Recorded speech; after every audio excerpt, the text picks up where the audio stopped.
A nuclear warning over the Baltic Sea. Deploy NATO weapons in Estonia and Russian warheads will lock on. The Kremlin has drawn a red line, publicly and bluntly. As Europe debates deterrence and peace talks stall in Geneva, is the continent edging closer to a nuclear standoff?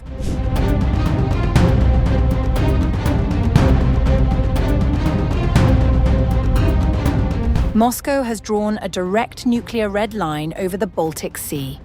Deploy NATO weapons on Estonian soil, and Russian warheads will be pointed straight back.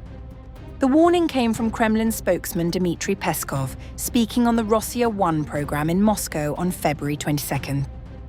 Estonia is quite close to us. We do not pose a threat to Estonia, nor to any other European countries, but if there is a nuclear weapon in Estonia targeted at us, then our nuclear weapons will be targeted at Estonia. Estonia should clearly bear this in mind. Russia always does what is necessary to ensure its own security, especially in matters of nuclear deterrence. Estonian Foreign Minister Margus Tsahkna had earlier said that Estonia is not against the idea of hosting NATO nuclear weapons. Estonia has been one of Ukraine's top supporters and has pushed for increased defense spending in Europe, citing the supposed threat of a Russian attack. Tsahkna was direct about where Estonia stood. The country had no doctrine ruling out nuclear deployment. We are not opposed to the deployment of nuclear weapons on our territory. We have no doctrine that would exclude this if NATO deems it necessary, in line with our defence plans, to deploy, for example, nuclear weapons on our territory. The remarks landed in the middle of a broader nuclear conversation across the continent. Polish President Karol Nawrocki has called for Warsaw to pursue its own nuclear potential. They sat somewhere in the lobby and drank coffee. Well, probably chatting with each other. Ukrainians were meeting with them later. They briefed them, but they were not present at the negotiations. UK National Security Advisor Jonathan Powell was among those spotted at the hotel. None of the European delegations was formally part of the talks, which brought together Russia, Ukraine, and the United States for a third round of negotiations. Peskov described the process as complex, saying Moscow carried no exaggerated expectations. Russia's lead negotiator Vladimir Medinsky called the talks tough but businesslike. Ukraine's Rustem Umerov said they were intensive and substantive.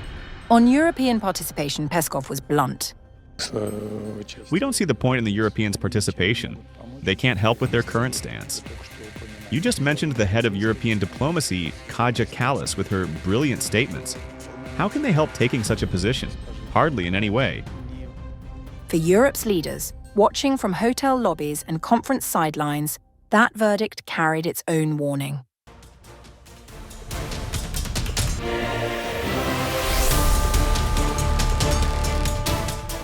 NATO will carry the fight deep into Russian territory if Moscow attempts to invade the Baltic states.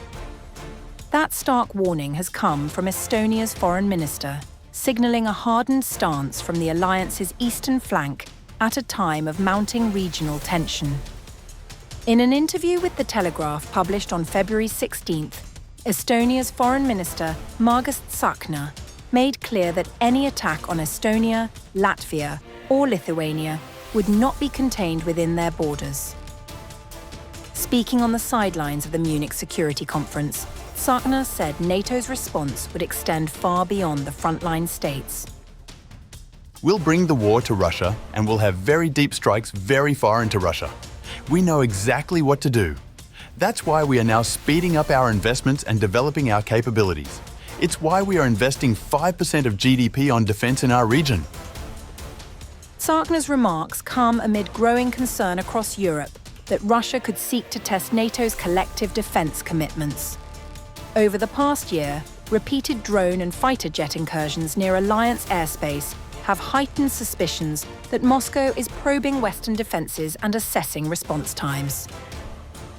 At the same time, Russia has expanded its military presence close to NATO territory.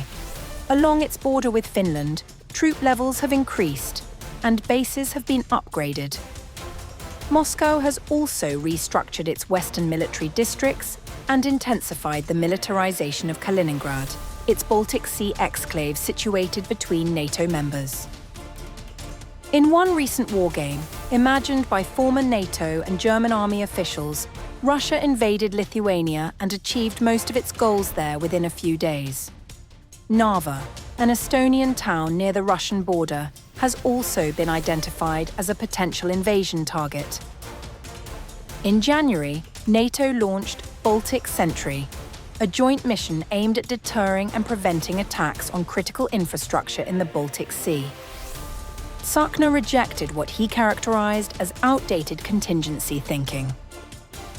The previous plans of the past were just, if Russia is coming, then NATO will finally win the war. In that case, no Estonians will be left. So we are not interested in these kinds of plans. This is our plan because there is no other plan. We cannot let Russia into the Baltic states and then fight back.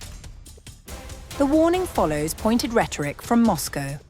In April 2025, Sergei Naryshkin, head of Russia's Foreign Intelligence Service, said Poland and the Baltic nations would be primary targets if NATO engaged in what he termed aggression.